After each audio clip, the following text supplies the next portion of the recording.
Bueno, pues como siempre está el doctor Marcos Campuzano, psiquiatra. Gracias. Psicoanalista y director general de Neurocom. Hoy no nos acompaña Jorgito. No, anda camino a Acapulco a un congreso de psicología donde presentamos 3 trabajos por parte de Neurocom, y la semana que entra presentamos otros 3 trabajos en un congreso en Morelia. Entonces ahí va la chamba. Ay, híjole, mano, ¿y qué van a hacer con el Chícharo? Híjole, ahorita en drama porque lo volvieron a dejar. ¿Lo volvieron a dejar? Sí. ¿Se lo dejaron al padrino? No, ya no me lo quieren soltar porque nada más dice puras malas palabras conmigo. Pues nada, le hace, mientras usted no le dé estimulación temprana al estilo de Marcial Maciel a los alumnos de las... No, esas costumbres no son para mí, para nada. Sí, porque es estimulación temprana, ¿no? Pero va muy bien. Se quedó con las abuelas. ¿Sí? Bueno, pues hay que desearle suerte a Jorge, a Almita, a Gaby. Pero el día de hoy tenemos un invitado muy especial, es el doctor Enrique González Ruelas. Él es médico psiquiatra, psiquiatra, profesor de posgrado de la UNAM y es presidente de la Asociación Psiquiátrica Mexicana. Y vamos a tener la oportunidad de hablar el día de hoy sobre algunos aspectos que son de sumo interés para el público, sobre todo como es un programa de familia. Es un horario en el que nos escuchan muchas madres.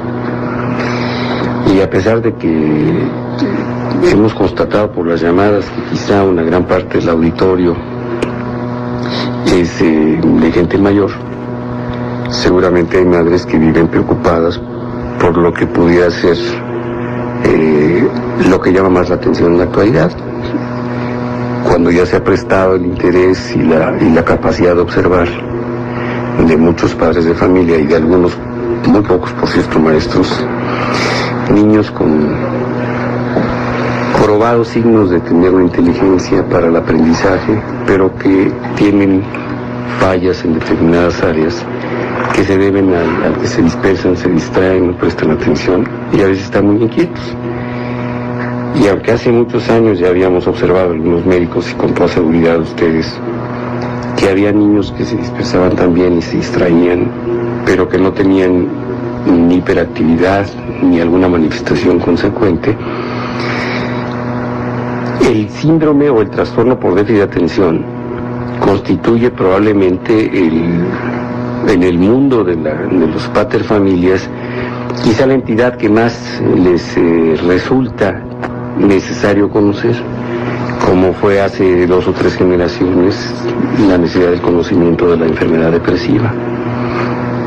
Por eso es muy importante que, aunque sea un tema reiterativo, veamos no solo lo que concierne al diagnóstico, sino a las formas de tratamiento más usuales, porque podemos leer que hay promociones pagadas en revistas sobre algunos métodos, por ejemplo el neurofeedback y otros métodos que no dejan de ser interesantes, pero que pues tienen que ser puestos sobre la mesa de discusión en base de la información y el conocimiento y desde luego la experiencia de los padres psiquiatras para saber con qué cuentan los padres de familia para resolver esto. Y yo quiero que también en una segunda parte del programa podamos hablar del trastorno por déficit de atención sin hiperactividad y la forma de manejo más factible, porque he comentado yo al aire la gran sorpresa que nos llevamos hace 2 o 3 años, en la que el hijo mayor del uso del conducto, que es un muchacho que tiene una licenciatura en psicología y tiene 2 maestrías, aceptó por fin acudir a un examen neurofisiológico muy completo.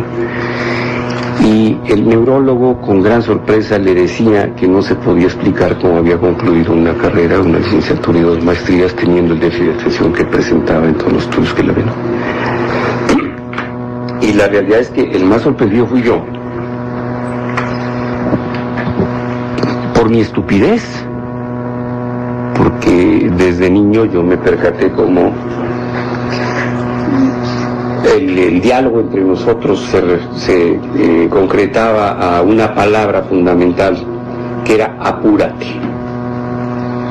y me daba la impresión constantemente de que este muchacho iba como mucho más lento que yo en las actividades que tuviéramos. No eran las intelectuales necesariamente, ¿no?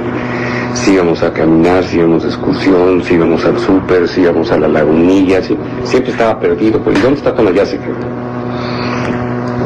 Muchos años después, en la militancia y los grupos de autoayuda, que hacíamos servicio a todo el país y viajábamos, muchos compañeros en automóvil, siempre lo acostumbramos a hacer como cuando se bucea. Pongo el ejemplo porque personas bucean, y uno cuando bucea siempre tiene que ir con otro, no se puede hacer. Entonces en los automóviles siempre lo teníamos que ir uno al otro, y a mí me tocaba ir delante, no sé si por edad o por lo que fuera, y el coche que manejaba mi hijo atrás, y entonces era un problema porque me tenía que ir parando en la carretera cada rato, y ya Tona ya se perdió, y espérense, pues. Y bueno, pues todavía hace unos días que íbamos a la lagunilla el domingo, que es algo que acostumbramos a hacer, él iba manejando, y en 2 ocasiones yo le dije, ya se prendió el semáforo, sí, porque estábamos parados, el domingo no hay mucho tráfico hasta adelante, se prende el verde y él puede esperarse unos segundos a que... Entonces, yo que lo había calificado incluso de tener un negativismo desafiante contra su papá, que es obsesivo, que es compulsivo, que es exigente, que es mamón, que soy yo. Pues resulta que no era que me desafiaran, que estuviese poniéndose a las órdenes o que no las entendiera, pero como además ambos teníamos un trastorno depresivo mayor que se había prestado por episodios desde niños en ambos, yo estaba absolutamente idiotizado y confundido con los diagnósticos. A veces me parecía que era efecto de la depresión y de que él se negaba a entrar en tratamiento. Obviamente se lo subiría a su papá, pues el cajón decía inmediatamente que no, ¿verdad? Y hasta que esto aparece, y a mí, bueno, pues me entra el sentimiento de culpa y el cuestionamiento acerca de mi incapacidad total para haberme percatado de eso en un hijo al que se pudo haber ayudado de manera muy distinta. De ahí mi interés en que, pues si bien primero hablemos de las generalidades, sobre todo está con nosotros en el programa, que es colaborador todos los martes, y doctor González Vera, yo quisiera que tuviéramos un diálogo lo más productivo posible sobre todo para orientar a los padres de familia que lo ignoran, y a los padres de familia que, como yo, creemos saber algunas cosas y somos una punta de idiotas y que no podemos ver la realidad que tenemos enfrente y calificamos a los chamacos de flojos o de rebeldes, tontos o de rebeldes, ¿no? Entonces esto para mí va a ser una lección más, y hablaremos de tratamiento, que es una de las cosas que quizá usted tenga interés en hablarnos más, puesto que a mí me llamó la atención una invitación que hicieron hace unas semanas para invitarnos a un coloquio sobre déficit de atención y tratamiento, formas de tratamiento, que va a ser pues muy ilustrativo para las compañeras psicólogas que están aquí, y para que entienda por qué también, para que entienda Sandra por qué a veces cuando viene Tona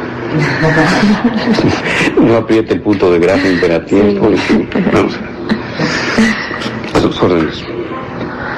Gracias, doctor Lamulegue, muchas gracias por permitirme estar en su programa. Como psiquiatra es particularmente interesante escucharlo cuando uno está ahí en el radio, vamos a ver qué dice el doctor Lamulegue, ¿no? Y interesante, muy interesante escucharlo por múltiples ocasiones, y por eso me da gusto, porque ir con un comunicador que tiene criterio médico es realmente algo difícil, ¿no? Bueno, hablar del trastorno por déficit de atención. Nada más que aquellas que están en alerta doble porque toman Concerta, probablemente a dosis muy altas, nos mandan a comerciales. A corte.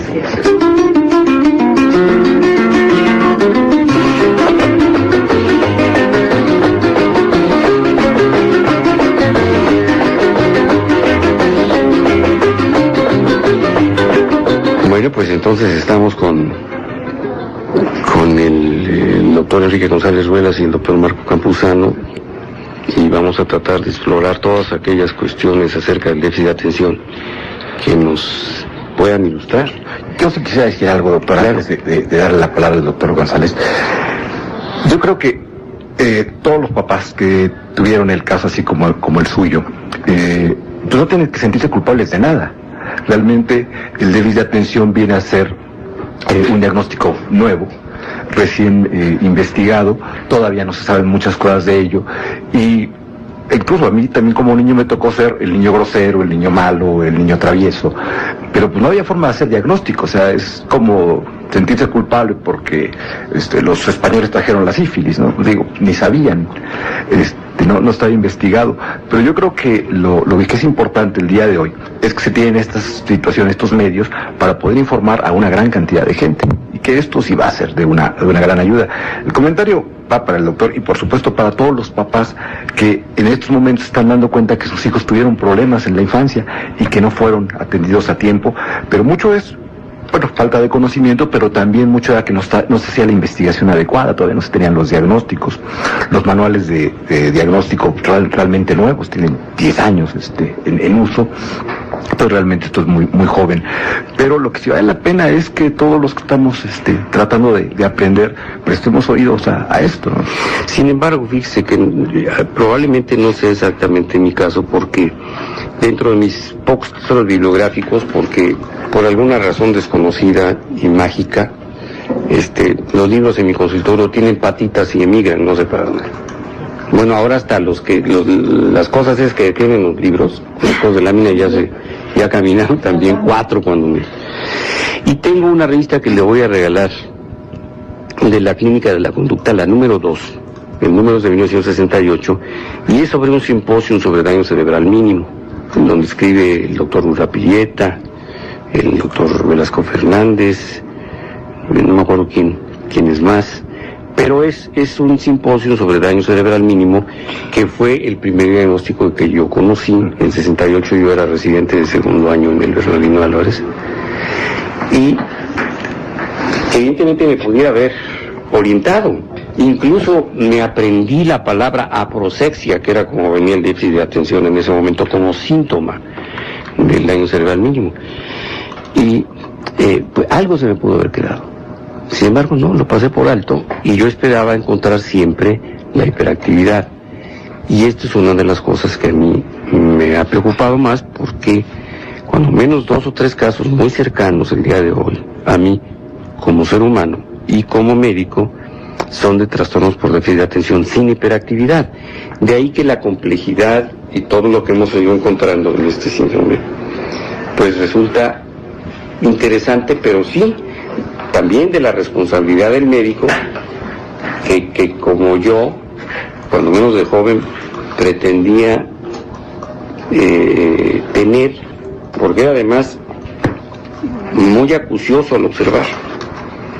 A lo mejor por crítico, o por estar fregando, o por estar cuestionando a los maestros, o por lo que quiera y mande, y sin embargo no lo pude hacer en un caso tan cercano. Sí creo que haya tenido que ver algo la desinformación, y bueno, nuestra tarea aquí es informar, vamos a hacerlo, y me quita un poquito la culpa. Pero además no se hacían diagnósticos multiaxiales. Antes hacíamos un diagnóstico y nos quedábamos con eso. Ahora decimos, bueno, se puede ir en camión y chiflar al mismo tiempo. O sea, se pueden tener 2 o 3 diagnósticos, que antes generalmente nos íbamos con la finta y nada más hacíamos un solo diagnóstico. Bueno, yo saqué hace muchos años la televisión de la recámara, entonces ya nada más se puede hacer una sola cosa. O se duerme, o se coge el camino de la fantasía. No, pero para los padres sí es más difícil ver los problemas en sus propios hijos. Esto es algo natural. O sea, hay unos ciertos puntos ciegos pues por las cuestiones afectivas. Para un padre es más difícil, a pesar de ser psiquiatra, ¿no? Yo también tengo hijos y de pronto me resulta difícil identificar algunas cosas.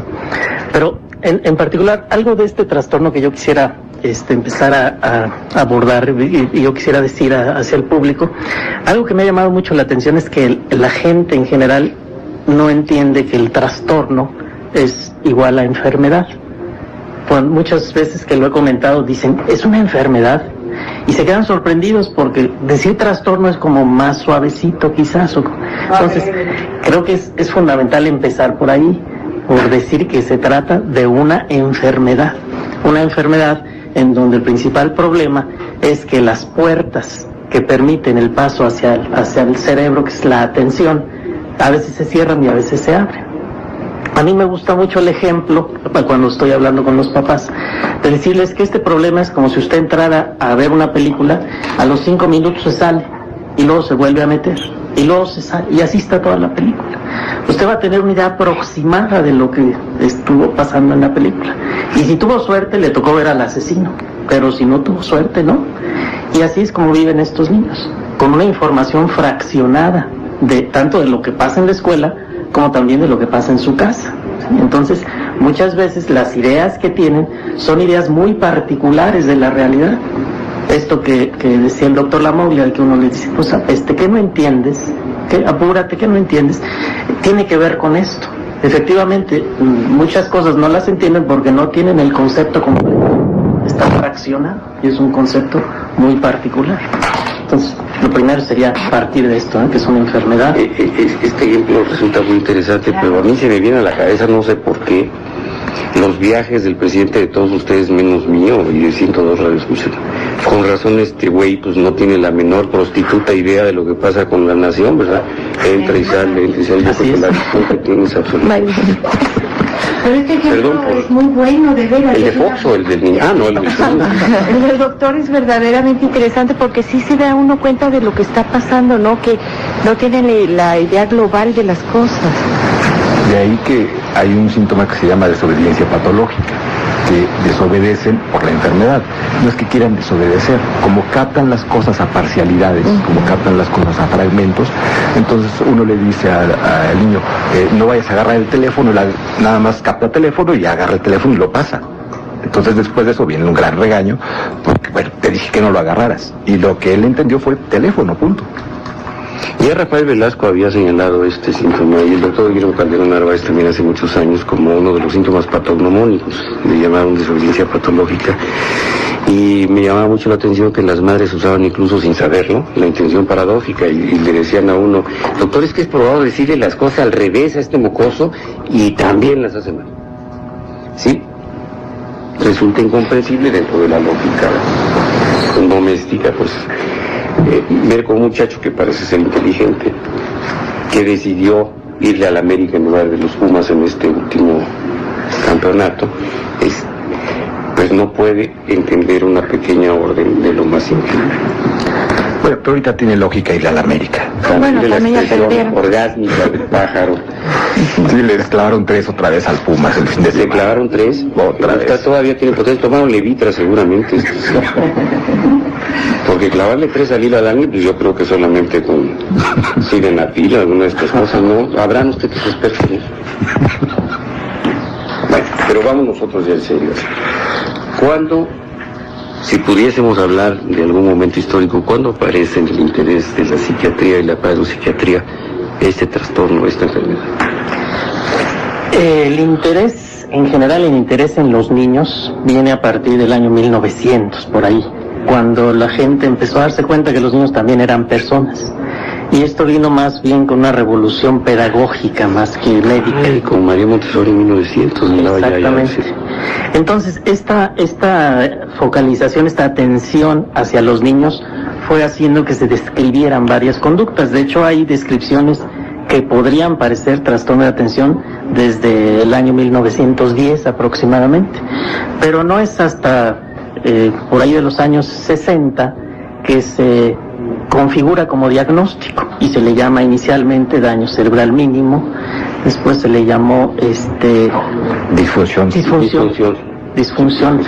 cerebral mínima, y después trastorno de atención, y ahora tiene completo el nombre trastorno de atención e hiperactividad, aunque como usted bien dice, muchos casos no tienen hiperactividad, y eso también hace que la gente se confunda. Dice, no, pues si mi hijo es tranquilo, nada más se le va el avión, nada más anda papaloteando, pero no es muy latoso, bueno, pues puede tener una de las dos modalidades del trastorno, que es la de sin hiperactividad, ¿no?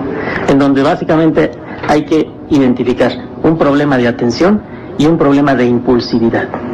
también la palabra impulsividad no se entiende mucho por parte de los padres de familia. Entonces me dicen, bueno, ¿y eso qué quiere decir? ¿Cómo se explica? Entonces esto se explica, son niños que no pueden tomar su turno, no pueden esperar. Mire, trastorno. Por favor, siquiera dejen que concluya nos quedamos en la impulsividad. Vamos a regresar después de este corte comercial. Recuerden nuestros...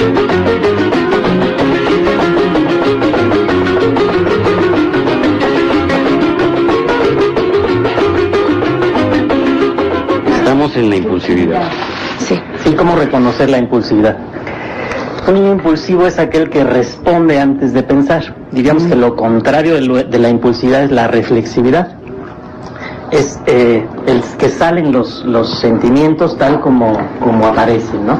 Estos niños no pueden formarse y esperar su turno, o si alguien los toca de inmediato dan un manotazo, o responden antes de que uno termine de hacerles la pregunta, oye Pepito, ¿desde cuándo? Y ya están levantando la mano, ¿no? Entonces esa es la impulsividad, y la impulsividad es un síntoma que produce mucho conflicto social con los otros compañeritos y sobre todo con los maestros, que desgraciadamente, bueno, esto ha ido cambiando últimamente, pero desgraciadamente muchos maestros no tienen la idea de cómo tratar este tipo de niños, y entonces los castigan, los persiguen y los expulsan, ¿no? Pues porque sí son niños complicados, ¿no? Pero pues si se les da un buen tratamiento podrían ser totalmente normales o casi normales. Dentro de la experiencia que ambos tienen como psiquiatras, doctor Campuzano, doctor González Ruelas, ¿qué tipo de padres son los que llegan a preguntar, a cuestionar, pero sobre todo en busca de información cuando advierten en sus hijos estas características? Porque, curiosamente, cuando menos en mi caso, no son los padres que tienen mayores recursos los que acuden, sino aquellos que teniendo pocos recursos se encuentran desesperados ante esta situación y tienen la humildad de preguntar. Para nosotros, pues los hijos simplemente son producto de la velocidad con la que vivimos el día de hoy, o son muy inquietos porque están sobreestimulados, o son muy inquietos y no entienden porque son tan inteligentes que pues el pensamiento de ellos está construyendo una nave espacial mientras el maestro está haciendo 2 más 2, en fin. Pero en términos generales, ¿quién y cómo acuden? ¿Qué preguntan? ¿Qué dicen? ¿Qué ponen sobre la mesa? Sobre todo son las mamás, más que los papás. Los papás, y que además esto tiene un carácter hereditario también, o bueno, se sospecha que tiene un carácter hereditario, aunque no se ha identificado claramente qué tipo de genes pudieran estar interactuando. En el antecedente sí encontramos que el papá tenía problemas de adaptación, que también era el niño regañado de su casa, en fin. Entonces, para muchos papás varones es normal que estén regañando al niño y que esté dando lata. Las mamás son las más ocupadas y las más preocupadas en esto porque están conviviendo con ellos y son los que reciben las quejas de las profesoras. Una vez en el consultorio contaba una anécdota a modo de chiste, que llega el papá y la mamá con el niño y el papá dice, es que este niño nada más es muy fuerte, nada más es muy activo, y la mamá, no, es hiperkinético, yo lo oí en el programa del doctor Ernesto. Y entonces le digo a los papás, salgan un momento, me quedo con el niño. A los 5 minutos salí y le digo al papá, en efecto es hiperkinético, es hiperactivo el chico. Y dice, ¿cómo va a hacer un diagnóstico en 5 minutos? Doctor, por favor. Digo, es que acaba de tirar la silla por la ventana. Dice, bueno, pero pues eso, ¿cuál es el problema? Digo, pues una silla estaba jugando, sí, pero yo estaba arriba de la silla. Los chicos rompen toda su estructura, no tienen la capacidad de adaptarse, y los papás, por desgracia, como no están muy cerca de ellos, no solicitan ayuda y generalmente se niegan a aceptar, primero, que hay un trastorno, y como bien señala el doctor González, menos lo ubican como una enfermedad, y una enfermedad mental, bueno, le sigue sacando rochas a la gente. ¿Qué tanto de estos padres, doctor González, llegan obligados? Porque el profesor o la maestra pues trató de poner un hasta aquí y debe haber pronunciado alguna frase como, si no hacen algo con este escuincle que ya no aguanto, pues lo vamos a sacar o lo voy a expulsar porque no sabemos qué hacer con él. ¿Qué tipo de gente llega? Para que veamos entre el público si alguien se identifica precisamente por lo que está sintiendo ahorita como papá, no tanto por lo que observa con el niño. Sí, en general el diagnóstico en México lo hacen el primer punto de atención lo tienen las maestras. Dicen, este niño da mucha lata, hay que atenderlo. Efectivamente, como usted dice, los que más acuden son los de clase socioeconómica media o media baja, en donde al niño, bueno, pues se le ponen más límites y se respetan más, diríamos que las tradiciones y los hábitos de educación. La mamá frecuentemente llega deprimida, porque es muy frustrante para una mamá estar insistiendo con la educación de un hijo que no da resultados. Entonces, muchas mamás llegan afectadas de su autoestima pensando que no son buenas madres. Como dice el doctor Campuzano también, los papás tienden a negarlo. Muchos papás lo que llegan y dicen, no, doctor, dice, pues si yo era igual. Le digo, pues entonces ya tenemos 2 diagnósticos. No. Claro, eso es muy común, sí es cierto, yo era igual. Sí. Como si yo era igual fuera ser normal. ¿No? Y yo les digo, bueno, ¿y usted no le hubiera gustado tener una vida escolar un poco más exitosa? Bueno, pues sí. Sí, efectivamente, ¿no? Es muy característico de los papás que tienen, porque también el trastorno es más frecuente en hombres que en mujeres, 3-1, ¿sí? Una cosa interesante en la hiperactividad de los hombres y las mujeres es que los hombres tienden a ser más hiperactivos físicos y las mujeres hiperactivas verbales. Es muy interesante. Eso sí lo hemos visto. ¿Cómo? Ya estoy empezando a entender un fenómeno. ¿Pero por qué 3-1, doctor? ¿Por qué 3 hombres por una mujer? Probablemente tenga que ver con cuestiones hereditarias, ¿no? No, se liga quizás a alguno de los genes relacionados con la masculinidad. Es muy probable que esto sea, pero sí es muy marcado, ¿no? Algunos sociólogos, psicólogos pensaban que era un problema social, de que al hombre se le permite más cosas y a la mujer se le restringe más, pero muchos estudios han demostrado que no. Y en la actualidad, bueno, ya tenemos posibilidades de determinar desde el punto de vista neurofisiológico que hay un trastorno, ¿no? que es un problema físico. Y muchas veces, como en el trastorno histriónico de la personalidad, pues una prevalencia mayor de mujeres. Mujeres. ¿Por qué?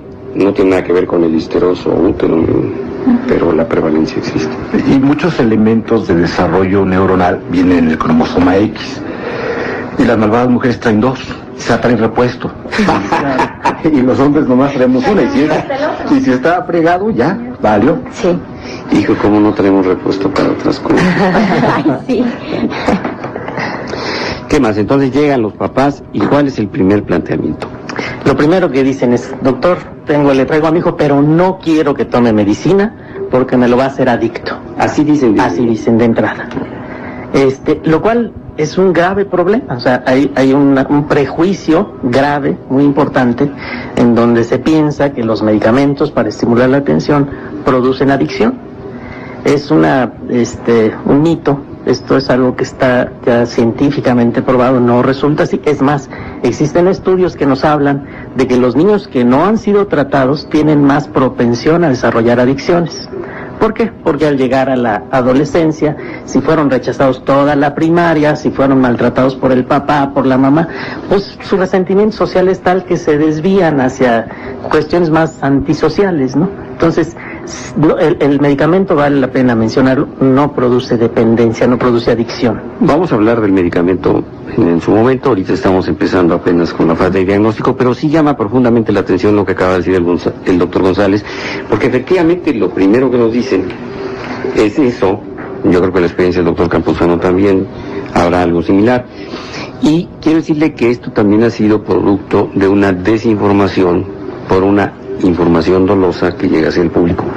Aquí en México padecemos a la familia González Torres, no me refiero a don Víctor que estuvo ayer aquí, que pues hace su labor en las farmacias para similares, sino que la hermana de estos señores González Torres, que yo creo que es una mujer muy rica y sin tener nada que ocuparse, lleva como 30 años, yo me acuerdo de ella ahí en el Bernardino Álvarez, hace 35 años ya daba sus primeros pasos por ahí para supervisar lo que hacíamos los médicos con los pacientes. Y se ha encargado de difundir muchas ideas falsas acerca de la actividad de los psiquiatras, entre ellas ha criticado mucho de medicamentos como el metilfenidato para tratamiento de déficit de atención sin ningún conocimiento médico, sin ningún conocimiento farmacológico. Y me da la impresión que la gente sí ha escuchado eso, o lo ha leído por ahí, o lo ha escuchado, pero efectivamente, a mí se me había pasado por alto eso. Lo primero que dicen, pero no quiero tomar medicinas, pero no me le den medicamentos, lo van a volver adicto.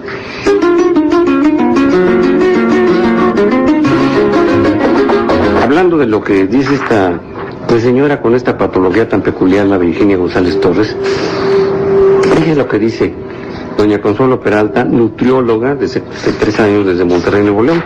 Dice, hace poco, acá en Monterrey, la Comisión Ciudadana de Defensa de los Derechos Humanos dio una conferencia sobre las malas consecuencias que tiene el medicamento Ritalin en el tratamiento del déficit de atención e hiperactividad. Hablaron de un estudio mundial y presentaron casos donde las madres han perdido a sus hijos a causa de esto. ¿Qué puede comentar al respecto? Le proporciono el teléfono de la comisión para que se ponga en contacto, es el 01-8183-4803-29. Aunque está aquí tachado, no sé si sea 8340 o 0329. Pero este es precisamente el tipo de difusión que preocupa, repito, aunque estamos apenas en la fase de diagnóstico. Cuando organizaciones como una Comisión de Derechos Humanos, tan respetable como cualquier otra comisión que se interese por la salud o cualquier otra situación en la que se involucren los derechos fundamentales, pues si no se asesoran o si le dan crédito a un estudio, tienen que pensar en función de los problemas del mercado. Por ejemplo, cuando sale a la luz un medicamento antidepresivo de probada eficacia, la fluoxetina, otros laboratorios que tenían otros antidepresivos también eficaces, pero con efectos secundarios muy severos a veces, y que eran llamados tricíclicos, o son llamados tricíclicos. Bueno, pues empezó una lucha comercial brutal usando los medios de comunicación para denostar al nuevo producto que comercialmente estaba barriendo con los productos anteriores. Y la gente lo creyó. La gente creyó que la fluoxetina causaba muchos problemas y que llevaba a muchas personas al suicidio, en fin. Y esas consejas que son de tipo de mercado, se hace en la mercadotecnia, es igual que en las campañas políticas. Hay que echarle mierda al otro güey aunque sean iguales. Aquí se trata de denostar un producto que es eficiente, que es eficaz, no sé con qué finalidad, porque gracias a medicamentos como el metilfenidato, pues desde muchos años, yo creo que miles de niños han sido beneficiados, pero como en todo en medicina existe un fenómeno que se llama idiosincrasia, que es la respuesta individual o personal a un determinado tipo de medicamento. Yo tengo una idiosincrasia particular con la aspirina y un colorante que se llama amarillo 5, y eso no significa que la aspirina sea mala. Ha servido durante 100 años para controlar fiebres, disminuir el dolor, como anticoagulante, pero habemos algunos seres humanos a los cuales nos hace daño. Esa es la idiosincrasia, la peculiaridad, peculiar, lo que yo poseo. Yo poseo esa peculiaridad, valga la expresión, de tener una respuesta alérgica a la aspirina, pero eso no quiere decir que la aspirina sea mala. Así habrá algunos casos donde algunos niños o sus mamás atribuyen al medicamento los síntomas que quizá existieron antes del uso del medicamento, pero que pues ahora son resaltados con el objeto, sobre todo en Estados Unidos, de cobrar una indemnización, porque si usted en Estados Unidos se queja de que el médico la miró y pareció que hacía un guiño, aunque el señor tuviera algún problema en los párpados, o que el tono de voz que usó para dirigirse a usted no le pareció y lo demanda por $5 millones, bueno, pues resulta muy fácil con ese pretexto o con cualquier pretexto atribuirle al medicamento lo que está pasándole al paciente. Entonces, a esta radioescucha nutrióloga, cuando hablemos en la segunda parte sobre el porqué del uso de un estimulante de la actividad neuronal cortical para contrarrestar los efectos de una formación reticular del mesencéfalo que no tiene freno en los casos de una disfunción cerebral mínima, Ya se lo explicaremos de manera que sea comprensible, porque se hace necesario eso. Porque de repente así esos términos yo dije, ¿qué es eso? No, ahorita vamos, los que tengan su diccionario pues empiecen a... No, pero eso sí estuvo ni ¿qué cosa es formación reticular? Retícula viene de red. Retícula viene de red. Empiecen a buscar qué es, por favor. Busquen qué cosa es mesencéfalo. No vayan a pensar que es el medio cerebro que tienen los funcionarios, no, para que entonces tengan la explicación mejor. Pero vamos a seguir con el diagnóstico. Ya llegó el papá, ya llegó la mamá, ya nos dijo, primero que nada, pero no le den medicamentos. Después que sigue. Bueno, yo creo que en mi experiencia muy personal lo que sigue es que hay que explicarles, bueno, hay que hacer el diagnóstico, desde luego. El diagnóstico diferencial es importante. Hay casos que parecen trastorno de atención y no lo son. Y no es, en ocasiones no es sencillo. Hay niños que lo que tienen es una disfunción familiar, lo que traen es angustia. Y bueno, pues se podrían manifestar como estos niños con bajo rendimiento escolar o con problemas de mucho movimiento. Existe también la posibilidad de el trastorno bipolar. El trastorno bipolar es una enfermedad que también puede empezar en la infancia, en donde en una de sus dos fases de este trastorno el estado de ánimo está muy elevado. Entonces son niños muy activos, que hacen muchas cosas, con mucho movimiento, e incluso se vuelven irritables y generan problemas de conducta. No, Adal Ramones usa cocaína, eso no tiene nada que ver con el diagnóstico, por favor no me vengan aquí que Loco Valdés y que Adal Ramones no. Eso es uso de cocaína, maestro, es otra cosa. Entonces este trastorno bipolar es otro de los elementos de diagnóstico diferencial. Una vez que estamos seguros que sí es este trastorno, yo creo que la parte más importante es el poder explicar a los padres de lo que se trata, que ellos puedan entender que lo que su hijo tiene no se cura a voluntad, que no es un problema de maldad. Yo les digo, miren, de la misma manera que cuando uno tiene diarrea no se puede curar echándole ganas y aguantándose, de la misma manera el niño no puede curarse echándole ganas y poniendo atención. O sea, si ese es el problema precisamente. Pero ni con la flatulencia, ¿verdad, mija? En el seminario, en el fin de semana, había un cuate que traía una flatulencia que yo... Sí, no, se liberaba del control. Sí, ¿verdad? Ni echándole ganas. Pedo, pero grueso. Bueno, a caca, porque los pedos apestan a caca, no apestan a pelo, ¿no? Pero, entonces, lo primero que hay que explicar está maravillosamente explicado, es que de verdad no se le puede tratar echándole ganas. Y yo quisiera también abundar un poquito más en lo que señala el doctor González. El diagnóstico es sumamente difícil porque si estamos hablando de 3 síntomas cardinales, que son impulsividad, déficit de atención e hiperactividad, vemos a cualquier niño y tiene esas características. Y estas características se pueden acentuar si tiene algún otro problema, como bien señalaba, un problema familiar, un problema de ansiedad, un problema de falla de desarrollo. Y una cosa que quería unir con el comentario de hace un rato sobre el medicamento. Hay muchas epilepsias que no convulsionan de la manera clásica que sabemos, ¿no? Que caen al piso y se mueve todo el cuerpo. Hay focos irritativos en algunas áreas del cerebro, sobre todo el lóbulo temporal, que hace que los niños sean muy violentos o que sean muy impulsivos. Si hay un área cerebral lastimada con un foco irritativo, quiero decir, hay un área que está rota, por llamarla de esta manera, y le meto un estimulante, lo pongo peor. Entonces, de ahí se vienen agarrando gentes para hablar mal de los medicamentos. Y se insistiría mucho en esto. El medicamento no es malo. Si el diagnóstico es malo, le va a hacer daño. Bien ponía el ejemplo de la aspirina. No necesito tener alergia, nada más necesito una úlcera para que me den aspirina y me manden al hospital. Entonces, el problema del diagnóstico es que hay que hacerlo muy fino y que se puede confundir con muchas cosas.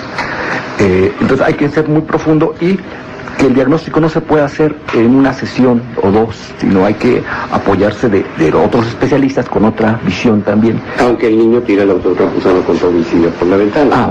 Exactamente, sí. Sí, después de que recojo mi silla, lo mando a valoración psicológica, valoración neurológica, porque tengo que investigar profundamente qué es lo que está moviendo, qué es lo que está desequilibrando a este pequeño.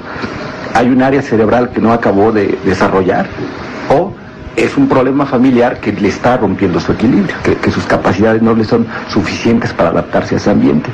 Entonces, Yo creo que la parte más importante del diagnóstico es la profundidad en ello para poder explicar a los papás, en efecto, tu hijo tiene un problema de atención, pero es secundario a una lesión cerebral, que puede ser epilepsia, o en efecto tiene un problema de atención, pero es secundario a que en la casa se están peleando todo el día. Entonces hay que ser muy profundo en esto. Pero decirles así, tiene un déficit de atención por esto. No es que tenga el trastorno por déficit de atención con hiperactividad, que debemos suponer en principio que se debe a una disfunción cerebral. Porque el abordaje será distinto. Bien. Nos vamos a ir a un corte. Sí, ya parece usted mesencéfalo. No deja que la corteza actúe. Vamos a ir a un corte. Continuamos. Sí, con relación a este llamado de Consuelo Peralta, que nos dice que en Monterrey se dio una conferencia en donde se hablaba de las malas consecuencias del Ritalin. Yo quisiera comentar que la medicina se fundamenta en el método científico. Y es lo que los médicos hacemos, hablamos de resultados conforme a estudios muy controlados, conforme a estudios bien diseñados y a sus resultados. No es una cuestión ideológica, la medicina no es una cuestión ideológica, la medicina es una ciencia y es pues, a raíz de eso que hablamos los médicos, ¿no? Yo lo que puedo hablar es de que estos medicamentos, bueno, yo tengo experiencia ya de 20 años de manejarlos, no he tenido malas experiencias, y lo que se dice en los documentos científicos de todo el mundo, los científicos, pues es también lo mismo, ¿no? Que no existen estas consecuencias. Creo que aquí el hablar de derechos humanos está bien, o sea, pero creo que uno de los derechos que tenemos es el derecho a la salud y a la atención adecuada, ¿no? Yo no soy partidario de que a todos les echamos la farmacia encima, pero cuando se requiere, ¿no? Es mi comentario al respecto. Y lo otro que señalaba el doctor Campuzano, y que yo había pasado siempre por alto, ¿no?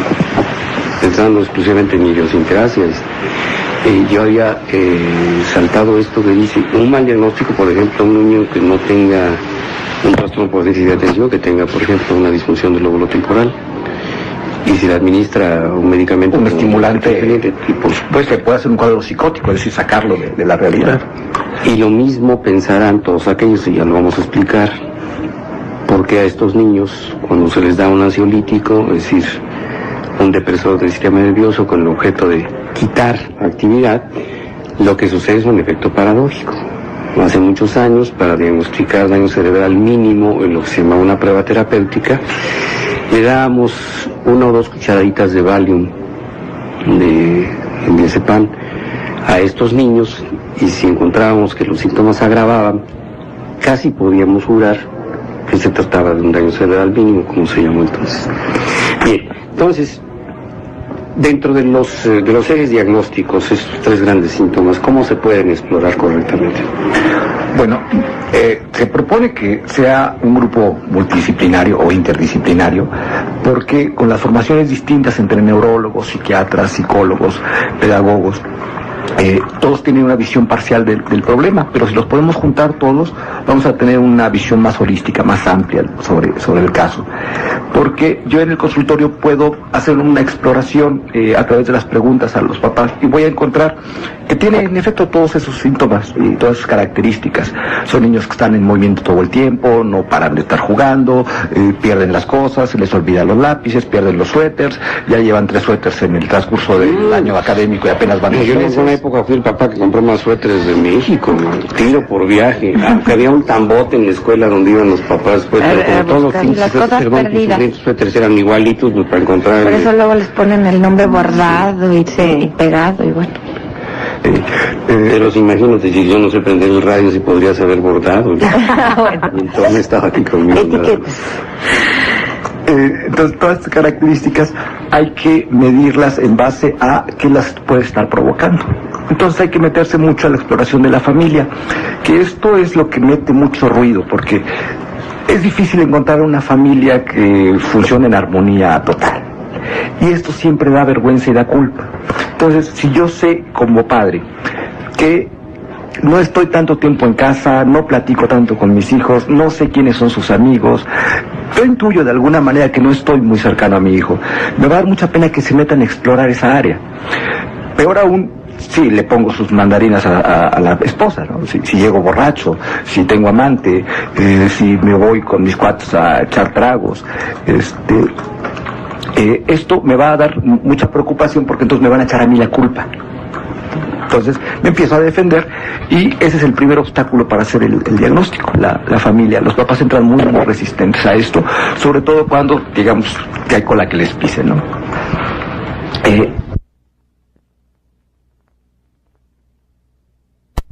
Además tienen otro trastorno asociado, que puede ser trastorno de ansiedad, trastorno obsesivo-compulsivo, depresión, inclusive el trastorno bipolar. O sea, frecuentemente están imbrincados las dos enfermedades y esto hace todavía mucho mayor dificultad en el diagnóstico. Claro, imaginen un chico que por su déficit de atención está siendo regañado a cada momento, bueno, pues va a ir gestando una depresión terrible, porque además el autoconcepto de este niño constantemente regañado se va a sentir estúpido, tonto, feo, malo, y acabamos siendo psiquiatras. Sí, y además después conociendo programas de radio, escribiendo cosas, sí está cañón. Cargar con todo eso, y luego, para acabarla, siempre nos andan comparando con alguien más. Y siempre con una niña que no se gana en las calificaciones, ya se fregó el asunto. Bueno, ya tenemos una impresión diagnóstica en el consultorio. ¿Qué tipo de estudios institucionales y qué tipo de estudios no institucionales o privados son los estrictamente recomendables? Dado que en nuestro medio las instituciones a veces dicen que no tienen el presupuesto para hacer todo lo que deberían, y en los casos de los particulares pues es de sobra sabido que no cuentan con los recursos para una serie de baterías, de pruebas, de exámenes de laboratorio, etc. ¿Qué es lo mínimo que podemos hacer para diagnosticar un daño cerebral mínimo? El entrenamiento del psiquiatra y del pseudopsiquiatra es básicamente la entrevista en el consultorio que va, vamos a decir la palabra, calibrando cada uno de los síntomas. No es si los tiene o no los tiene, sino la profundidad de cada uno de estos síntomas, las características, para poder darse una idea hacia dónde está el problema. De ahí la valoración psicológica o psicométrica es indispensable para ver habilidades, y de cajón nosotros lo que hacemos es el mapeo cerebral. No existe ningún marcador biológico de hiperactividad en un mapeo cerebral. Lo que estoy diciendo es que el mapeo no nos dice si es hiperactivo o no, o si es hiperkinético o no, pero nos descarta otras patologías. Nos descarta lo que señalábamos hace un momento, una posible epilepsia, una posible disfunción de otro tipo, fallas de desarrollo más profundas. Entonces esto nos va a servir para descartar otras patologías. Y bueno, nada más agregar que hay que hacer una valoración académica de las condiciones en las que está el niño, porque frecuentemente, si esto se descubre pronto, pues, se puede atender, pero si se descubre tarde, va a haber que dar nivelación académica o regularización, ¿no?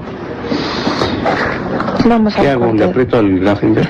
Vamos a ir a un corte comercial, nada más que les recuerdo que nos escriban un mensajito desde su teléfono celular.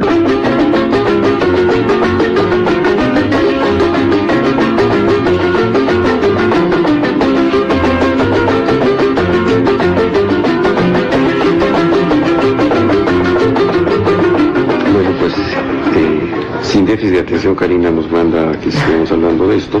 Y bueno, yo preguntaba por los recursos institucionales.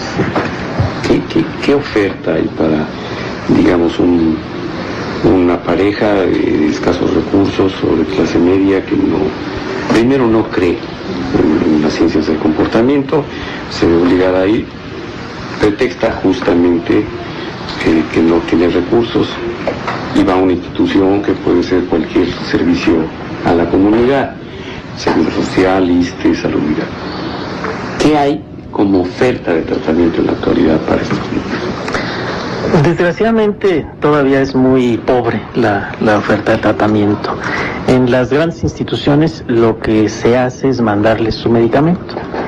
Y está bien, pero el medicamento es una parte del tratamiento, solo una parte. No existen estudios psicológicos adecuados. En la mayoría de las instituciones no se les manda a hacer un estudio neuropsicológico, mucho menos pensar en un mapeo cerebral, son estudios caros. Entonces, en términos generales, lo que la gente encuentra en una institución es, si hay suerte, un especialista en salud mental, o ahora los neurólogos están teniendo ya interés en este tipo de problemas y también se están capacitando. Y bueno, si tiene suerte será un especialista que haga el diagnóstico. Y desgraciadamente los médicos no especialistas todavía desconocen mucho de este trastorno, y algo que me llamó la atención de lo que usted dijo fue de que hay gente que no cree en esto, como si esto fuera una cuestión de fe, y hay médicos que no creen en esto, cosa que a mí me sorprende sobremanera, ¿no? Tengo pacientes en el consultorio con papás médicos y hay algunos de ellos que dicen, no, pues es que estas cosas no están demostradas. Pero, pues no hay más que leer un poquito, actualizarse, ¿no? Sí. Hay que actualizarse y saber que esto no es de creer, o sea, hay evidencia científica de que esto funciona. Entonces, es pobre la oferta que hay. Así es. Bueno, llega el momento en que se dio la consulta, se establece el diagnóstico o la impresión diagnóstica, se trata de confirmar o reconfirmar, y se sabe fundadamente, desde el punto de vista clínico, que el niño o la niña presentan un trastorno por déficit de atención con o sin hiperactividad. Y obviamente un médico con un entrenamiento en psiquiatría, lo primero que piensa es en modificar el desorden neurológico o neurofisiológico, haciendo todavía un paréntesis, sin hacer nunca a un lado, todo lo que va a venir después de apoyo en psicología o en psicoterapia. Pero lo primero que yo pienso en el consultorio, porque así fui entrenado, es: este muchacho necesita un medicamento, y durante años fue el metilfenidato el medicamento en el cual pensamos. ¿Por qué? Voy a tratarlo de explicar al público, aunque no es fácil hacerlo sin un pizarrón o sin un esquema. Hace alrededor de 40 años, aquí a 2 cuadras, exactamente 2 cuadras, aquí frente a los viveros, trabajaba un brillante investigador de la neurofisiología en México, el doctor Hernández Peón, un médico de origen yucateco, un investigador notorio, y se dedicó a investigar fundamentalmente lo que nosotros los médicos llamamos ciclo de sueño-vigilia.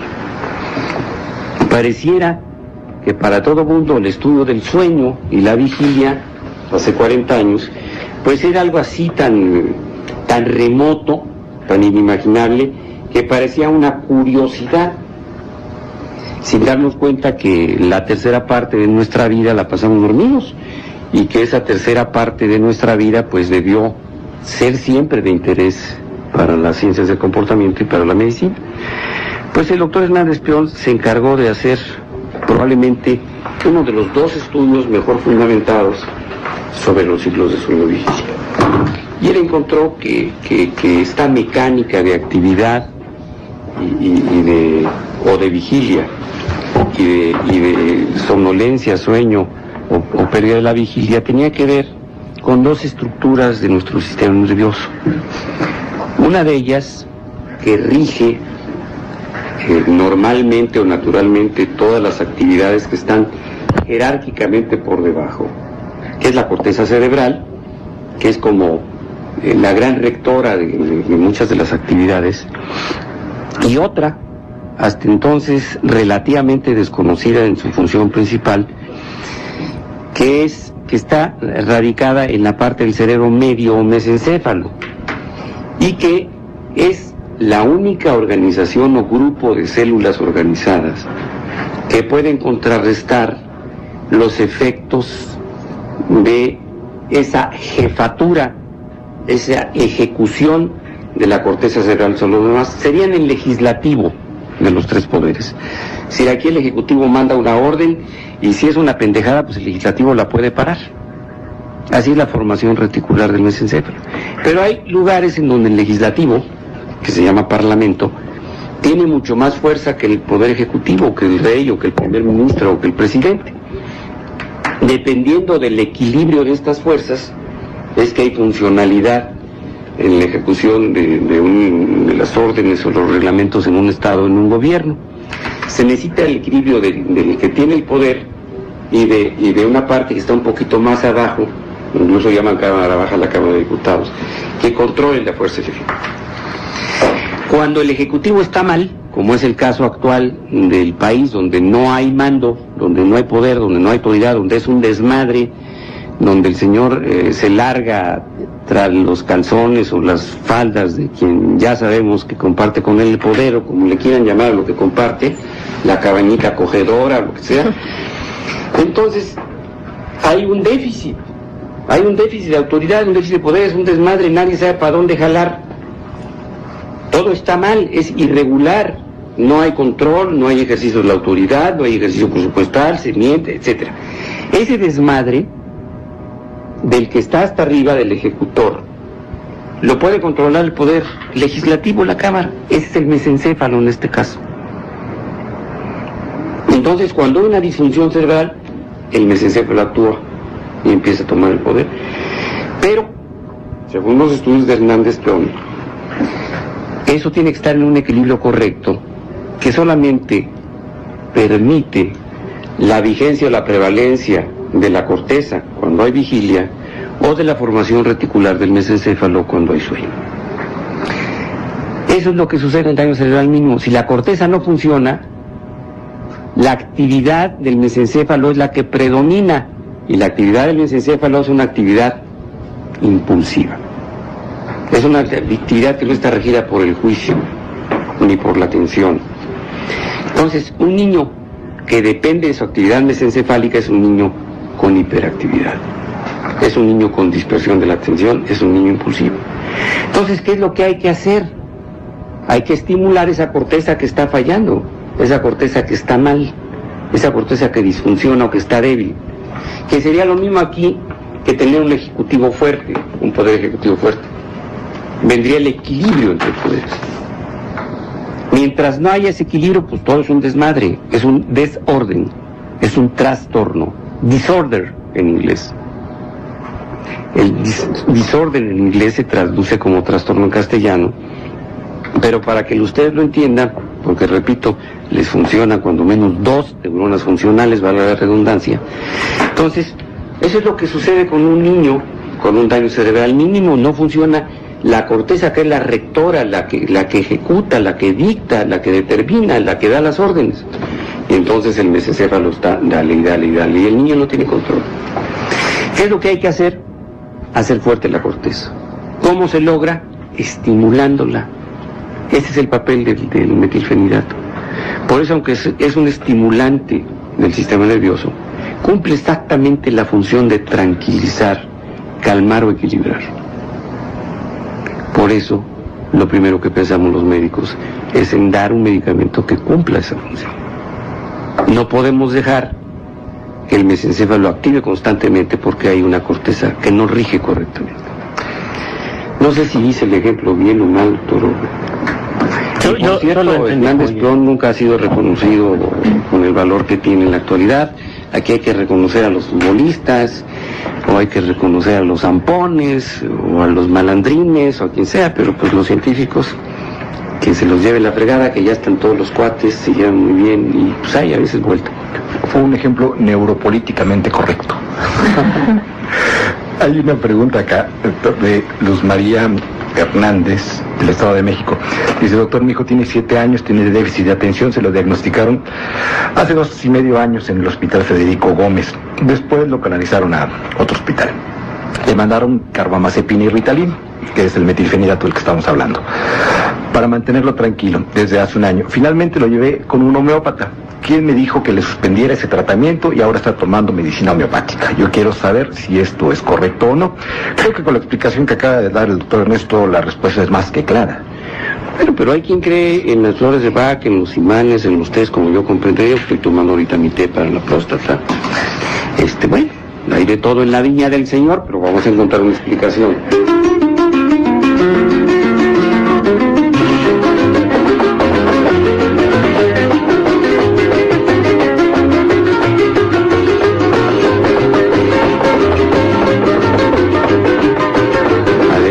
Acaban de avisar que el doctor Enrique González Ruelas desafortunadamente se tiene que retirar, y vamos a aprovechar este último corte.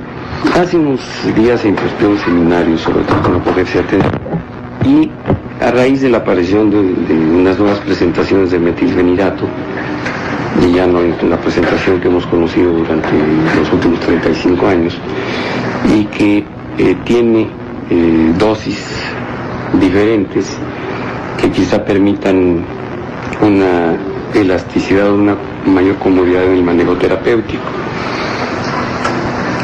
Y yo quisiera saber si las autoridades de educación, las autoridades sanitarias, la Dirección de Salud Mental, el Hospital Psiquiátrico Nacional, el Instituto Mexicano de Psiquiatría, en fin, han tomado en consideración la dimensión de la morbilidad. Aquí no podemos hablar de morbimortalidad, pero de la morbilidad que tiene estadísticamente hablando en nuestro país el trastorno por déficit de atención, como para considerar que esto es un tema prioritario en la salud pública. O si solamente son los pseudopsiquiatras, algunos psiquiatras, algunos padres y muy contados profesores de primaria los que estamos interesados en esto. ¿Y qué ofrece en la actualidad estos fármacos que permiten un manejo terapéutico del origen neurofisiológico del trastorno? Sí, con relación a la primera parte, sí se diseñó al principio del sexenio un plan, una rama del plan de salud para atender déficit de atención. Desgraciadamente, desde mi particular punto de vista, e insisto, muy personal punto de vista, se quedó solo en plan. Se hicieron pocas cosas al respecto. Se calcula que el 5% de todos los niños en edad escolar podrían tener este padecimiento, lo cual habla de muchos niños en todo el país, 1,5 millones de niños que podrían estar teniendo esto, y esto sin contar los adultos, porque es un padecimiento que frecuentemente no se cura, sino que persiste en la edad adulta. Lo que pasa es que los adultos se adaptan un poco a su condición y pueden seguir funcionando. Pero sí, es un problema al que se le ha prestado poca atención desde el punto de vista del Plan Nacional de Salud, desde mi punto de vista. Los medicamentos han sido, yo creo que la parte central del tratamiento desde hace mucho. El famoso metilfenidato del que tanto se habla ha sido la piedra angular del tratamiento. Pero durante muchos años uno de los problemas con este medicamento era que duraba muy poquito tiempo en la sangre. El medicamento, al tomarlo, hacía efecto durante 4 horas y después, venían de nuevo los síntomas. Porque es un medicamento que no cura, hay que decirlo. Es un medicamento para controlar mientras el niño está en la escuela, básicamente. Entonces, en la actualidad, se han diseñado formas de liberación de este mismo medicamento que nos permiten tener dosis estables a lo largo de todo el día y que desaparecen al llegar la noche. Esto es importante porque si no desaparecieran al llegar la noche, el niño no podría dormir, ¿sí? Algunos niños podrían presentar insomnio. Entonces, se trata de medicamentos con formas de liberación controlada. En este caso del metilfenidato, estamos hablando de hay 2 productos en el mercado que tienen estas formas de liberación controlada, ¿sí? Y que son de muchísima más utilidad porque permiten que el niño esté bien no solo en la mañana en la escuela, sino a lo largo de todo el día. Aquí se pueden decir los nombres, se puede decir el nombre de lo que sea, de lo que quieran. Ni nos pagan por decirlo, ni nos pagan por no decirlo, entonces aquí no hay dinero. Y creo que se conoce más el nombre comercial de Ritalin que el de metilfenidato, es tan conocido. Es una forma de liberación controlada de Ritalin que se llama Ritalin LA, liberación prolongada, se refiere, liberación controlada. Este medicamento obedece a las mismas condiciones del otro, o sea, tampoco genera adicción porque es el mismo medicamento, tampoco genera problemas, complicaciones, no es tóxico. Y yo quisiera retomar las palabras del doctor Campuzano: no hay malos medicamentos, hay malos médicos, eso sí. Y malos diagnósticos, consecuentemente. Esos son los malos médicos, sí. pero si se hace un buen diagnóstico y se da el medicamento indicado. Ahora, no todos los casos se tienen que tratar con este medicamento, o sea, el criterio médico siempre prevalece. De pronto pudiera ser que el médico decida utilizar otro. Sí, hay varias opciones, ¿sí? Y combinaciones de medicamentos, como este que acabamos de ver, de carbamazepina con metilfenidato. Hablábamos de que frecuentemente es un padecimiento que viene junto con otro padecimiento pegado, entonces hay que dar el tratamiento de los dos, ¿sí? Entonces, sí, se utiliza mucho la polifarmacia, así le llamamos, ¿no? Si pudiésemos nosotros advertir al público que todos los medicamentos, absolutamente todos, por inocuos que parezcan, tienen algunos efectos secundarios y otros que producen idiosincrasia, como decía yo de la aspirina en mi caso, el doctor Campuzano y el doctor González Ruelas, ¿qué recomendarían a los padres de los niños que están tomando metilfenidato en estos momentos en cualquiera de sus presentaciones? Que tuvieran cuidado con que observar el insomnio, observar si existe alguna forma de sedación con el medicamento, sobre todo en las primeras horas del día, o qué es lo que deben poner, en qué deben poner atención los papás. Los efectos secundarios más comunes son insomnio y falta de apetito. Sí, entonces, efectivamente, si el niño está tomando este medicamento y no tiene apetito, habrá que tener mucho cuidado en el tipo de alimentación que le demos. Habrá que darle alimentos, diríamos que nutritivos, para garantizar que, bueno, lo poquito que coma le vaya a ser de utilidad.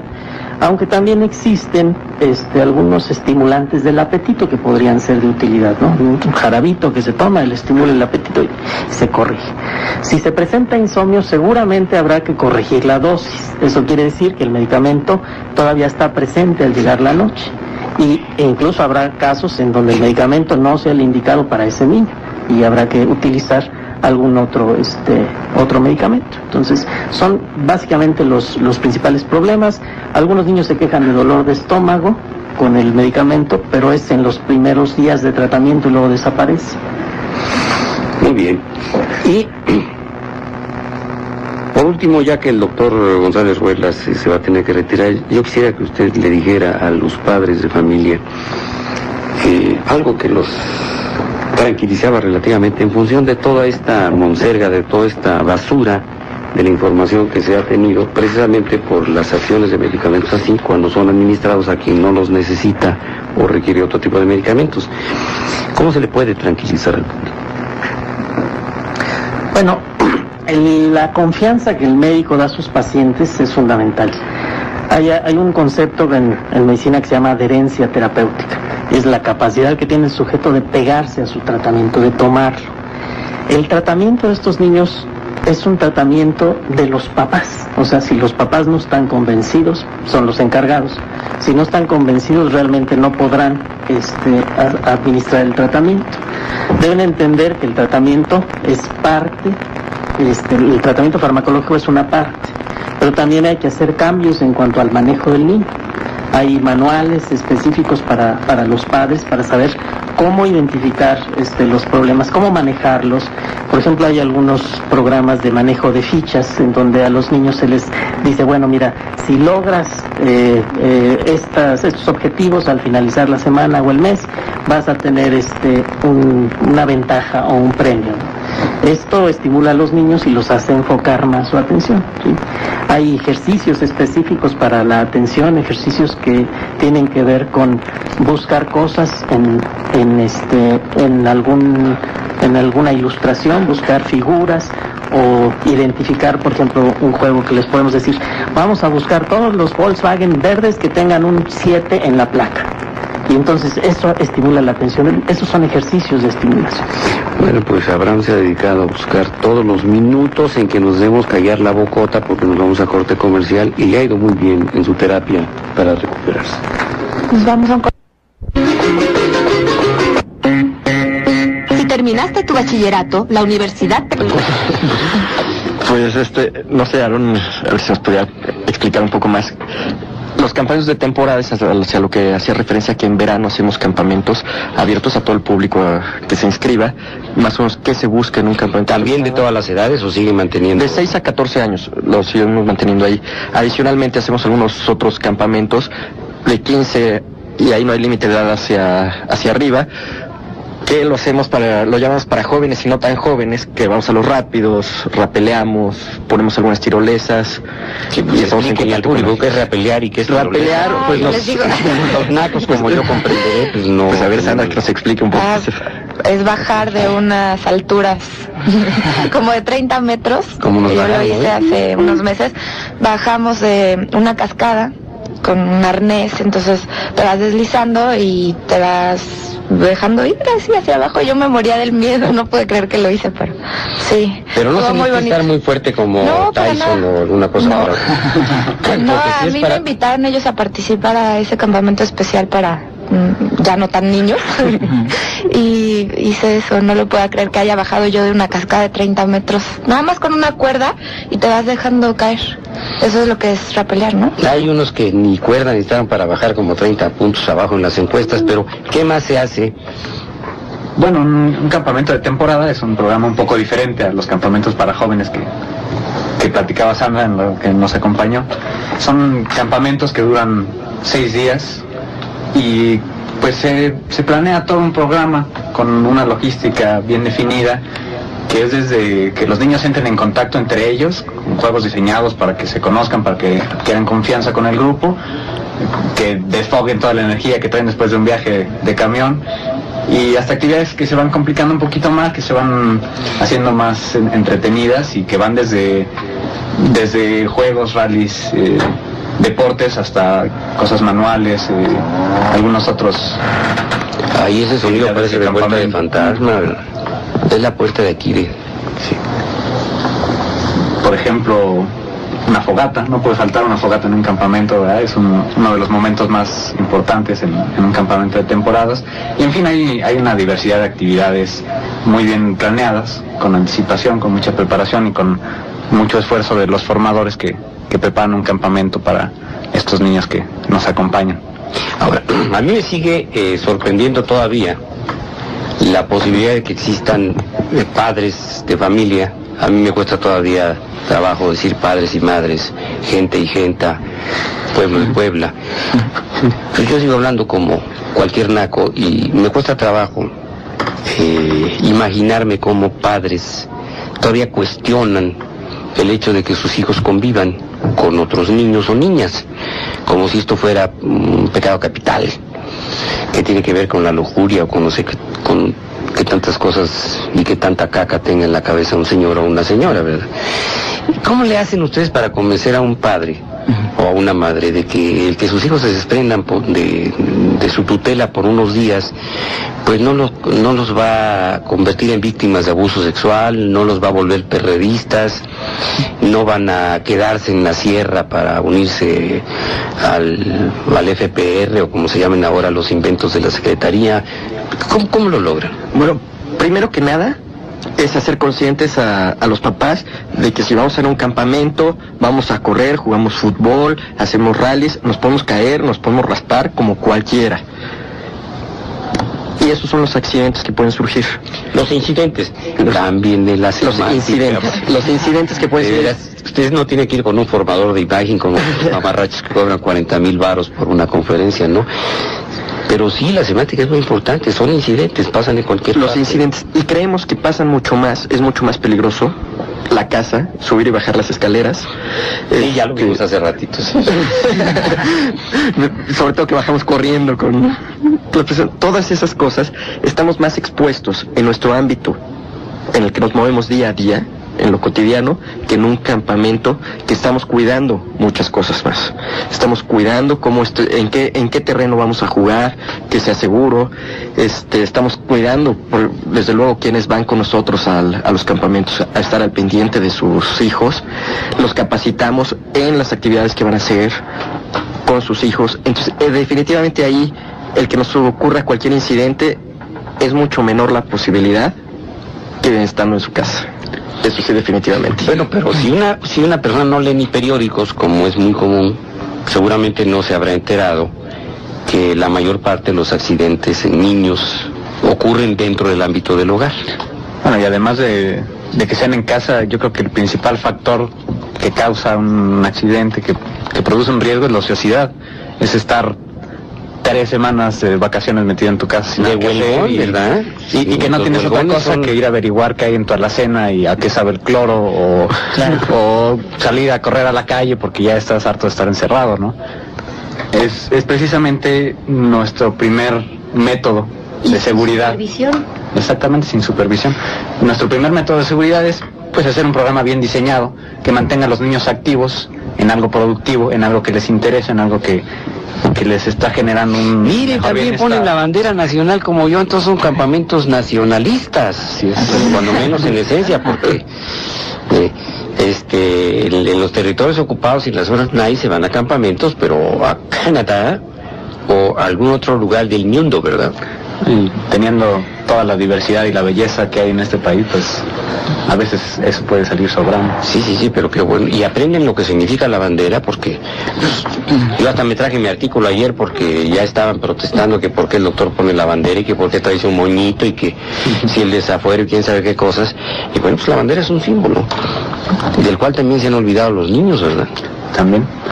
Igual no hace falta que los pongan a cantar el himno nacional y les digan las estrofas de alguna canción de Gloria Trevi, porque la neta andan por ahí, ¿verdad? ¿Ahí qué están haciendo en esta parte del campamento? Bueno, esa es una comida, estamos preparándonos para alguna de los momentos de comida y ahora ya pasamos a una imagen diferente. Me parece que están a punto de salir hacia alguna otra actividad. Ahí está la fogata que mencionaba hace un rato.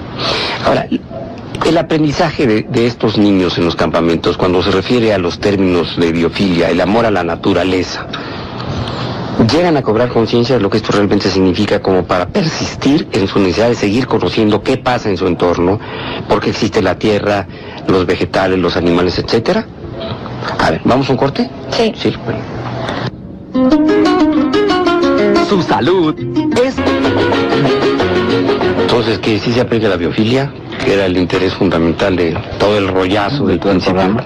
Pues sí, es una actividad muy rica en ese sentido, la de acampar, la de estar en un lugar como en el que vamos. En este caso los campamentos de temporada son en Veracruz, un estado del que aquí se habla mucho. Se habla y se escucha mucho, aun cuando andaba el gobernadorcillo del Quitacón cubano y ahora está el otro gangsterín.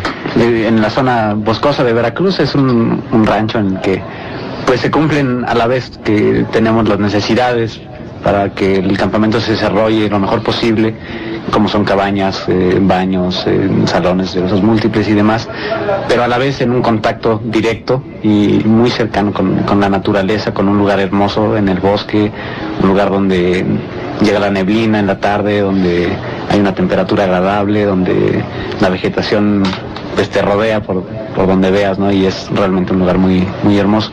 Y pues bueno, todas estas actividades, toda esta semana que pasas en un ambiente de diversión, de contacto con otras personas, con la naturaleza, y que es una experiencia, que lo digo por experiencia propia, es algo muy, muy agradable, muy enriquecedor, pues obviamente te deja un cierto amor por eso. Pero no será que a ti te pasa, porque desde yo conozco a Aarón desde chiquito y coleccionaba piedras y coleccionaba insectos y coleccionaba arañas, no, esas las coleccionaba yo, pero coleccionaba de todo. Y ¿no será que porque a ti algo te hizo aficionarte a esto y piensas que fundadamente un niño que no sea motivado puede llegar a motivarse en un campamento y desarrollar todas estas inquietudes que teníamos los niños cuando lo éramos en un México muy distinto al que se es hoy? Bueno, ese ciertamente es mi caso, pero tenemos aquí a Sandra, Jonathan, a Francisco, que también han tenido la experiencia y pues podrán compartir cómo ha sido para ellos. No, ya nos dijeron que con los años hasta los niños de los campamentos se llegan a casar con el tiempo. Yo no me atreví a decirlo porque no vayan a pensar que se las empiezan a ligar desde chiquititas, pero pues se pueden enamorar de una niña en los campamentos y con los años. Y conocer. Sé que vale la pena. Bueno, y las personas que nos escuchen, ¿dónde pueden llamar? A ver, porque aquí veo Jonathan todos estos misterios del www.grupoaventuras.com.mx info, es www.grupoaventuras.com.mx, todo con minúscula, y luego leo info@grupoaventuras.com y luego veo un número 54 24 21 46. ¿Esto qué es? Son los teléfonos, bueno, el teléfono de la oficina es el que mencionó al final, el 5424-2146, y luego la página, que es www.grupoaventuras.com.mx. Ahí pueden encontrar toda la información de los campamentos, las fechas, dónde va a ser, hay algunas fotos de niños, de actividades, de las instalaciones, y finalmente estaba lo que es el mail, donde nos pueden escribir para pedirnos todas sus dudas, comentarios, etcétera, y con gusto los vamos. Aquí hay una duda, preguntan si Sandrita va a responder a las llamadas de teléfono personalmente. Bueno, justo es un tema muy importante que queríamos tocar también. El de las llamadas, o el de Sandrita. Sí, así es. Ya nos vamos. Porque ya nos vamos. Bueno, Sandra, es un tema que no se toca, miren, yo apenas... Pues quedan invitados a nuestro campamento de Pascua. La semana de Pascua es el más próximo que tenemos, y otros dos en verano. Y pues todos los niños entre 6 y 14 54 quedan invitados. 54 24 21 46. Por cierto, la próxima vez te vamos a invitar a que me expliques qué es la Pascua, porque jamás lo he entendido. Claro que sí. Y recuerden www.grupoaventuras.com.mx, cuando menos unas de las direcciones, y vamos a continuar hablando de lo que no es el amor y lo que sí lo es para un servidor y sus colaboradores la próxima semana, si nos dejan.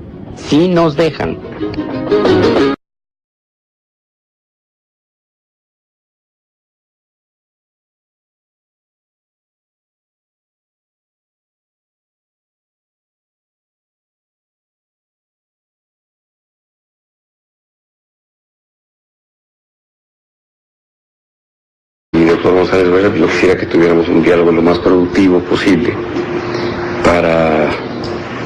sobre todo para orientar a los padres de familia que lo ignoran, y a los padres de familia que, como yo, creemos saber algunas cosas y somos una punta de idiotas y que no podemos ver la realidad que tenemos enfrente y calificamos a los chamacos de flojos o de tontos o de rebeldes, ¿no?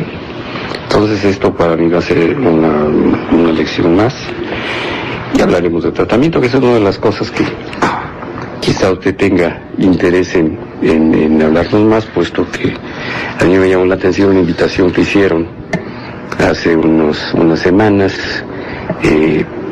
para invitarnos a un coloquio sobre déficit de atención y tratamiento, formas de tratamiento, que va a ser pues muy ilustrativo para las compañeras psicólogas que están aquí, y para que entienda por qué también, para que entienda Sandra por qué a veces cuando viene toma no apriete el punto de grafo imperativo. Vamos a sus órdenes. Gracias, doctor Lamugle, muchas gracias por permitirme estar en su programa. Como psiquiatra es particularmente interesante escucharlo cuando uno está ahí en el radio. Vamos a ver qué dice el doctor Lamugle, ¿no? Y interesante, muy interesante escucharlo por múltiples ocasiones, y por eso me da gusto, porque ir con un comunicador que tiene criterio médico es realmente algo difícil, ¿no?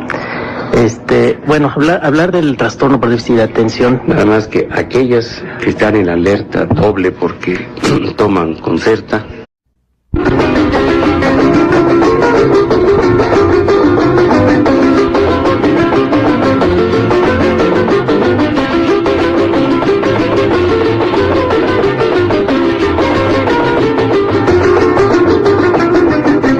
Bueno, pues como siempre está el doctor Marcos Campuzano, psiquiatra. Gracias.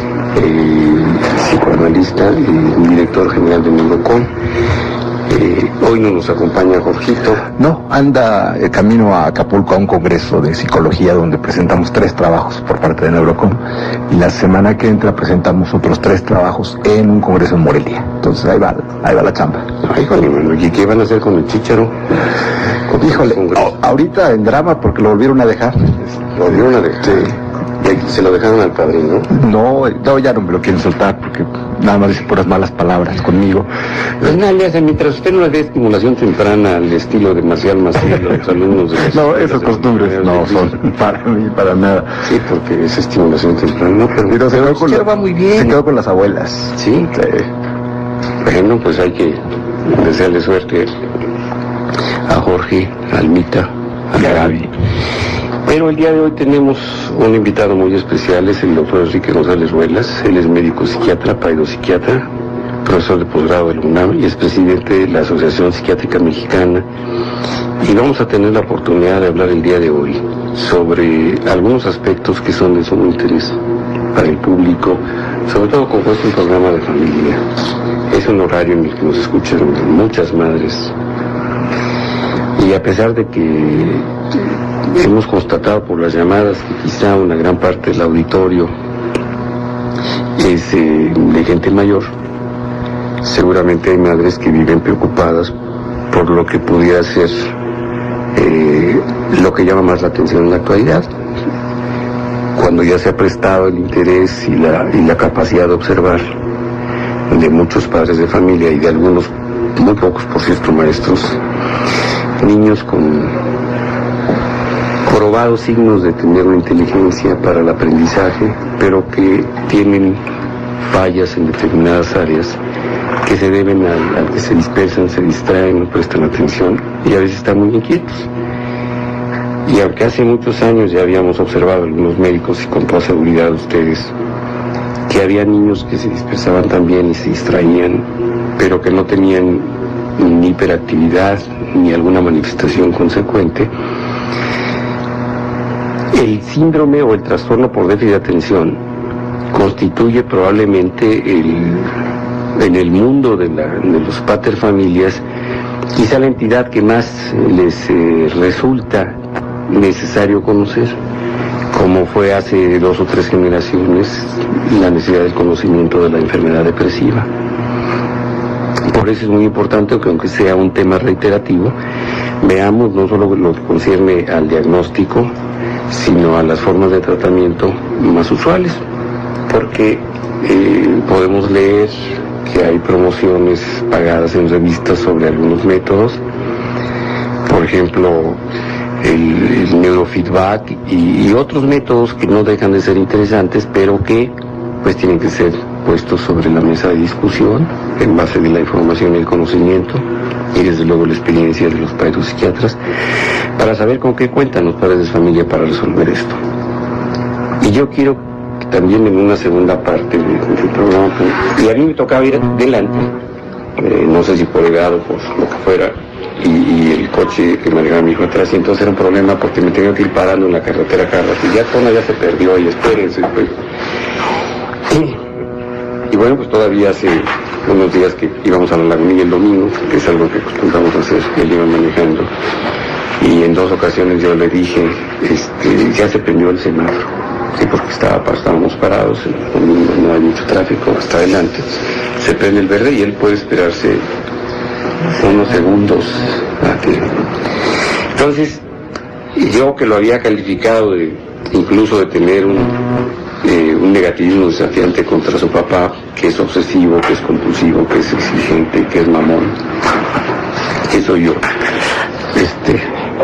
Pues resulta que no era que me desafiaran, que estuviese oponiéndose a las órdenes o que no las entendiera, pero como además ambos teníamos un trastorno depresivo mayor que se había prestado por episodios desde niños en ambos, yo estaba absolutamente idiotizado y confundido con los diagnósticos. A veces me parecía que era efecto de la depresión y de que él se negaba a entrar en tratamiento. Obviamente se lo subiría a su papá, pues el cajón decía inmediatamente que no, ¿verdad? Y hasta que esto aparece, y a mí, bueno, pues me entra el sentimiento de culpa y el cuestionamiento acerca de mi incapacidad total para haberme percatado de eso en un hijo al que se pudo haber ayudado de manera muy distinta. De ahí mi interés en que, pues si bien primero hablemos de las generalidades, sobre todo está con nosotros en el programa, que es colaborador todos los martes, y podamos hablar del trastorno por déficit de atención sin hiperactividad y la forma de manejo más factible, porque he comentado yo al aire la gran sorpresa que nos llevamos hace 2 o 3 años, en la que el hijo mayor del uso del conducto que es un muchacho que tiene una licenciatura en psicología y tiene 2 maestrías, aceptó por fin acudir a un examen neurofisiológico muy completo, y el neurólogo con gran sorpresa le decía que no se podía explicar cómo había concluido una carrera, una licenciatura y 2 maestrías teniendo el déficit de atención que presentaba en todos los estudios que la ven. Y la realidad es que el más sorprendido fui yo, por mi estupidez, porque desde niño yo me percaté como el diálogo entre nosotros se concretaba a una palabra fundamental, que era apúrate. Y me daba la impresión constantemente de que este muchacho iba como mucho más lento que yo en las actividades que tuviéramos, no eran las intelectuales necesariamente. Si íbamos a caminar, si íbamos de excursión, si íbamos al súper, si íbamos a la lagunilla, siempre estaba perdido. Pues, ¿dónde está Tomás? Ya se quedó. Muchos años después, en la militancia y los grupos de autoayuda, que hacíamos servicio a todo el país y viajábamos, muchos compañeros en automóvil, siempre lo acostumbramos a hacer como cuando se bucea. Pongo el ejemplo porque nosotros personas bucean, y uno cuando bucea siempre tiene que ir con otro, no se puede hacer las cosas. Entonces en los automóviles siempre lo tenemos que seguir uno al otro.